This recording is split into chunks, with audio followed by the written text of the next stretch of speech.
The record company meeting, I sold my soul to make a record.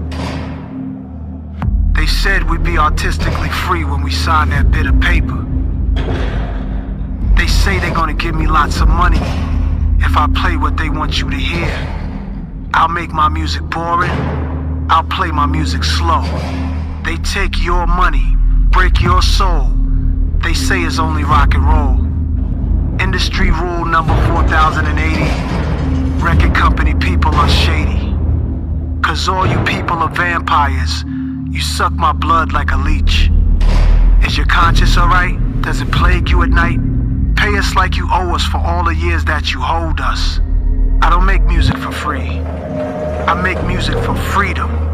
Corporate forces running this rap shit. And all those labels be trying to lure us in like spiders into the web. You know what I'm saying? We'll show them how it's supposed to be. We're gonna fight against the flashy appeal. We're gonna kill the 7-record deal. I guess for America, I am a disaster. A slave that was destined to own his own masters.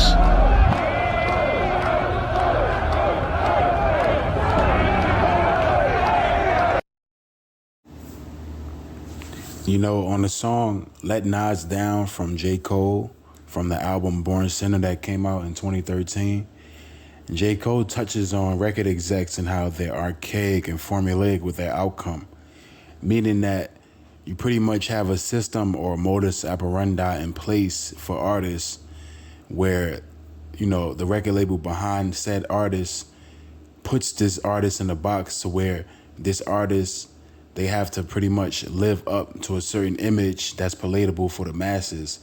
And not just that image, but the vibration of that image, the left-hand understanding in regards to pretty much pushing anything that's detrimental to people, specifically black people. And this is all a part of the formula. This is all a part of the modus operandi, the Jewish execs, or just the execs period, in regards to the people that hover over these artists. They control what they want to be disseminated to the masses in regards to what's popular. This is why you have a Megan Thee Stallion or a Travis Scott or Young Thug or a Lil Pump, Lil Peep, whatever you call these artists, these modern day artists, where it's pretty much the same type of sound or the same type of vibration, the same type of content, the drill music, the left-hand music that's based in degeneracy, Megan Thee Stallion, Wet Ass Pussy, or this whole drill sound, which people, especially these young kids, they internalize it. And they go out and they do these things in regards to what's in these lyrics. They commit these acts for the most part because it's all spell casting, you know, and these people that push the spell, they're known as gods, they're influencers. And a part of it is based in the three-dimensional aspect of MK Ultra, where it's more of an easier thing in regards to pushing these artists to live up to a certain image. And the more and more they push themselves to live up to this image, or the more and more the MK Ultra really operates in regards to pushing these artists in the position or pushing these artists to a certain image, they start to really become that. But for the most part, all they are characters. And they're characters based off of what's already in place. The battery that's put in their back, bodies, you know, execs and whatnot. So it's all formulaic. And it just takes me back to that song, Let Nas Down from J. Cole, where he talks about it. J. Cole being one of the exceptions in regards to branching off and pretty much being an autonomous artist where he creates his own content. He doesn't, you know, live up to the normal drill sound or the normal, you know, what's popping sound, that popular sound that the modern day masses like, or the popular sound that the modern day masses gravitate towards. He can tap into that here and there, but J. Cole is his own entity in regards to separating himself from that, as well as a Kendrick Lamar. But these artists, they pretty much had to compromise themselves to be put in that place. There's no way you earn all these Grammys and you're at the height that you're at without compromising yourself.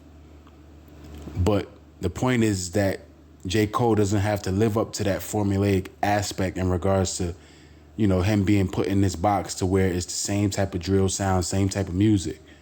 It's formulaic in regards to this is the sound that's palatable for the masses, and this is what we want you to push because it's detrimental, it's degenerate. So they already know what they're doing. But the reason why I wanted to cover this is because this guy right here, he makes a great point, but he's also contradictory. It's also hypocrisy. Because you guys are the guys that actually made it, concerted. You guys made a concerted effort to push this in regards to, having these artists disseminate this type of vibration. The people that's behind these artists, they're the execs, Aaliyah Cohen or what have you. They're the execs, so they understand, they understand the impact behind these things in regards to the spell casting and the influence. Where you get certain people, certain young kids who internalize these things in regards to the drill sound or the degenerate music. Of seeing that a rapper from Migos died, I just wanted to go ahead and make a video about something I have a unique experience in. So I directed a bunch of rappers, people like Gucci Mane, Snoop Dogg, Lil Yachty, the list goes on and on and on, okay? I learned a lot of things, and I have left the industry largely over my political beliefs, but there is something I want to impart to people to hopefully, make some sort of change happen. So I have a challenge to rappers, and I know some of you still follow me. I know a bunch of the celebrity blogs still follow me from trying to get news from music videos and things like that. So here's the truth. The truth is this: a bunch of young black male rappers keep dying. You know who's not dying? Record executives. The record executives that push for them to continue to make songs and create a culture that is obsessed with death, drugs, and sex. Period. The industry's obsessed with it, but those record executives, they're not dying because they don't push this culture on their own people. But they're encouraging you to push it on yours, and they're paying you handsomely to do it. The reality is, I know a lot of you. A lot of you are good people. You're family guys. You're not the image that you put out there to the world. Why? Why don't you be the example? Stand up. I challenge you. Be the example. Make music about the culture you want to see. Don't just get online today and talk about how, whenever a rapper makes it, his own people take him down. Don't just make those videos. Don't be sad. Don't rest in peace. None of that stuff. Be the change you want to see. Inspire it in your community. Reach out to other rappers and say, we have to stop. We're being used. You've been used for a long time. They create this paradigm to make you believe that you're so important and your celebrity status is worth so much, but in truth, you're a pawn in their game and you always have been. Exactly. They're set up as influencers. They are pawns, and not just rappers or singers or what have you, any celebrity, any actor, any movie star, any politician, what have you. They're pawns in this game of life or in this game, in this society, in Esau's society. They're pawns. They're used on this chessboard. And that's a fact. And you see the impact, you see the profundity in regards to these young kids or these people, for that matter, who pretty much, they take on their thoughts or they adopt their thoughts based off of what's disseminated from the higher levels, the upper levels of society. And it comes in the form of music or news or TV, social media, what have you. A lot of people base their thoughts off of the higher levels of their society. They don't really know how to compartmentalize or take into account that, for the most part, everything that we're consumed by is bullshit. And it's meant to put us in a certain state, a certain lower state, especially the so-called black community. That's why this society as a whole is so fucked up, because the so-called black community is the salt of the earth. Therefore, being that, we're trendsetters, we influence everything, we impact everything because of our spirit and what emanates from us, we at an all-time low. Everything about this society is all at its dregs. It's at a base level because Israel is at a base level. If Israel was working at a high level, this society would be at a high level. In regards to people that replicate us or, they pretty much copy off of us to a degree. But they copying off of us for the wrong reasons. They doing the wrong things. And they look at us like, okay, we have a culture, but our culture is just limited to hip hop and music and, all these stereotypes in regards to fried chicken and all this nonsense. Or, thinking that you just come from slavery. That's how they look at us when it comes to the other nations. It's only the people that's in power who know the true nitty gritty about us and where we come from. But that's why we use, in this society, on this chessboard. We're used because they understand what emanates from us and that we influence the masses based off of our spirit. They use us as influencers on this proverbial chessboard. Just when it comes to them knowing that, what emanates from us, people want to replicate to a degree. Behind closed doors, they comfortable with being themselves. But when it comes to being out in the open, they like to do what black people like to do. They want to see what black people like. Everything is all for the vibration of our people, and our people push degeneracy when it comes to the high levels. They push degeneracy. So that's what it's all about. That's the modus operandi. The government has wanted to hold down communities of people in different ways through different methods for a very long time. Their method in the black community has been to use entertainment to create a culture obsessed with death, drugs, sex, and money, so that they could create a false paradigm of what happiness and what success really was. And in doing so, they created a world that also made people more dependent on government, and as a result, gave themselves more power. The record executives that push you to do this, to go and continue to profit off the backs of your work, they're in cahoots with the elite. They're in cahoots with the government. Exactly. And that's the whole truth and nothing but. They in cahoots with the elite. They in cahoots with the government. And this is why it's similar to what you see when it comes to, the whole welfare thing in regards to our people pretty much having to capitulate or submit to that and depend on that. It's the same thing with the music, where it's like we depend on this vibration. We depend on this type of content, this type of degeneracy, this type of, left-hand understanding to a degree when it comes to the music or, the content behind the music, the subject matter behind the music. We glorify death. We glorify, crack dealing and pretty much defeating ourselves with what we put on a pedestal. We glorify all these things. And it gives us this sense of happiness or this sense of contentment, like this is what's good for us. We glorify criminalization by, putting this stigma around quote unquote snitching. And snitching is really open-ended. Like, what is snitching really? All these things we look at because of the music, because of pretty much pop culture. Like, if we was born into a system where the music was righteous, the things that's disseminated to us was righteous, it was real, it was pure, then it would be a different type of vibration with our people. We at a lower state because of the influences, all these different modes of idolatry, or more so, for lack of a better term, just something that's set up for you to look at as this is power, this is God. You get what I'm saying? Like, this is what I should put my strength into.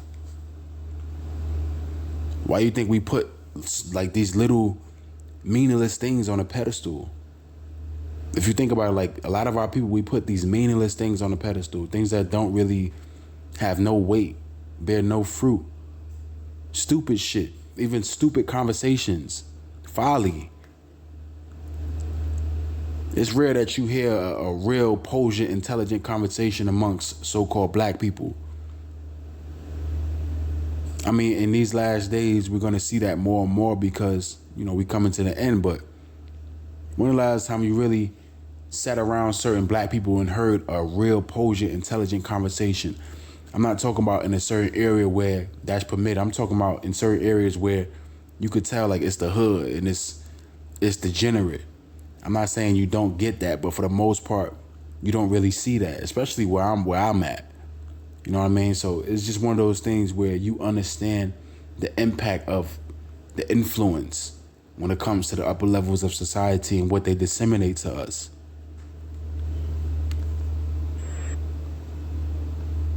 They want you to think you're important, but in truth, you're just doing their dirty work for them, so stop. They've empowered you in ways that are real. You have an audience, you have platforms, you have the ability to make change. So go against the grain together. They're more afraid of you all together standing up and creating a new culture that's built around family, faith, freedom, doing the right thing, valuing life, than they are of anything else. That's a fact. This dude, he come from the horse's mouth. They understand. We commune and we come together in the spirit of righteousness. We a threat, a big time threat. And that's the men. The women who come together, they're not a threat. That's why you got this whole black girl rock thing. Because they cool with allowing women to come together as far as black women. But when it comes to so-called black men coming together, that's a threat. Especially when those so-called black men understand what time it is. That's why they demon, these Israelite camps as hate groups, because they understand that those people, in regards to those camps, what comes from that, or what emanates from that, is this concept of unity. You get what I'm saying? Or togetherness. And they don't like that because they understand that invokes culture. That's strong. That's a strength. It's kind of similar to what you saw in the movie Planet of the Apes, Rise of the Planet of the Apes, where I believe the one of the apes, they had the stick to signify unity amongst the southern and the northern kingdom. But when they broke, it signified that they would no more be able to prosper because they were broken off from each other. They were broken apart. And that was, that was a thinly veiled way of explaining the southern kingdom and the northern kingdom. It's kind of like that when it comes to the understanding of unity within our people coming together, knowing how impactful that is and important that is, and the fact that the opposition, they see that as a threat. They understand that that's a threat. But at the end of the day, all this stuff shall come to pass in regards to what's prophesied. And we already know, though hand join in hand, the wicked shall not go unpunished. So, now, in these times, everybody's holding hands, everybody's together, everybody's laughing and joking and thinking that this is just okay. But in these last days, we're going to come together. Israel's going to come together. Judah, Benjamin, Levi, Ephraim is going to come together. And that's when all hell is going to break loose. And I know I'm digressing a little bit, but I'm kind of not. So let's just get more into it. So I challenge you, use your power to do the right things. If you continue to do the same thing you've done, more rappers like this are going to die. How many have to die before you change the culture? And let me tell you something else. There's a reason the record labels pay us more to do rap videos. They don't tell you that, do they? Do they tell you that they pay us more to do your videos? Because they do. They do it because they know it's more dangerous. They do it because they know it's more difficult. And they do it because, frankly, there's a lot of money laundering involved. Those labels wash a bunch of money through. We don't do it, but we know the labels are doing it 100%. Okay, they're then taking the money off the top end, and you see on your royalty check, oh, they spent $150,000 on this video. Did they? Because we didn't see $150,000. Okay, and to who? Their friend's company? A lot of times that's the case. Same thing with insurance companies. They charge us more to insure your videos. So let me ask you a question. Like, how do you feel about the drill scene that's happening today with everything that's going on? It goes back to what I said. It's just they use music. First of all, they use crack as a way to break down the hood in the 80s. They're using music as a way to break down our communities now. It's digital crack, right? So you can't name a Jewish drill rapper saying, yo, I'm a kite, spin the block, bend the kite, kill a kite. You can't find a Chinese motherfucker talking about, yo, konnichiwa, kill it, yeah, yellow man, kill, yeah, kill. Fuck out of here. We the only culture that creates self-hate, destructive music, and we promote it and market it. It's about self-hate. It's systematic racism. You understand? So drill means kill. So how you think creates how you feel. How you feel becomes an emotion. That emotion becomes a vibration. That vibration becomes a magnet that attracts things to you. Life or death is of the tongue. So we only talk about death. If you're an op, you're not. So let me ask you a question, like,